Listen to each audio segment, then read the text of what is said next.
Ayyul amal kana ahabbu ila an-nabiy sallallahu alayhi wasallam, ni amali gani ilikuwa inapendeza sana kwa mtume sallallahu alayhi wasallam? Ad-daim, amali zenye kudumu. Amali hii anaipenda sana mtume sallallahu alayhi wasallam, na ikiwa mtume anaipenda basi Allah tabaraka wa taala anaipenda.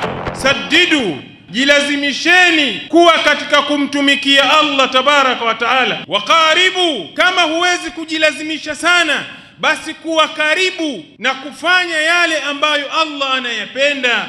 Wa abshiru, mkifanya hivyo basi jueni mmebashiriwa pepo.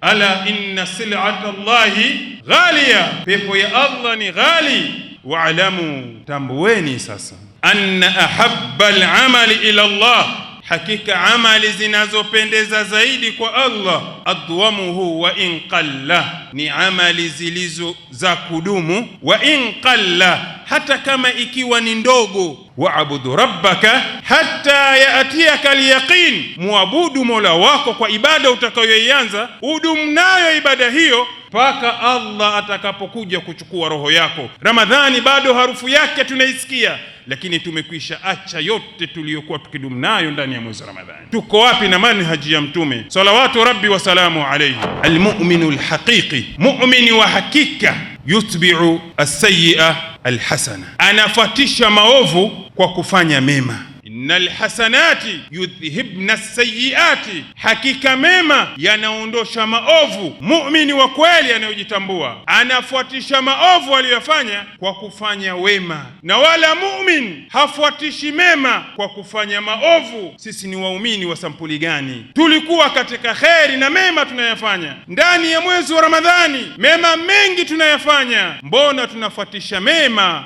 kufuatisha maovu? Ndugu zanguni, kuacha swala uliokuwa unaswali ni ovu hilo. Kurejea machafu ulioyaacha ni ovu hilo. Unafuatisha ovu baada ya mema uliokuwa unayafanya. Sio sifa ya muumini hii, ndugu zanguni katika imani. Tumemaliza mwezi wa Ramadhani, ni jema tuendelee kufanya mema. Hii ndiyo sifa ya muumini.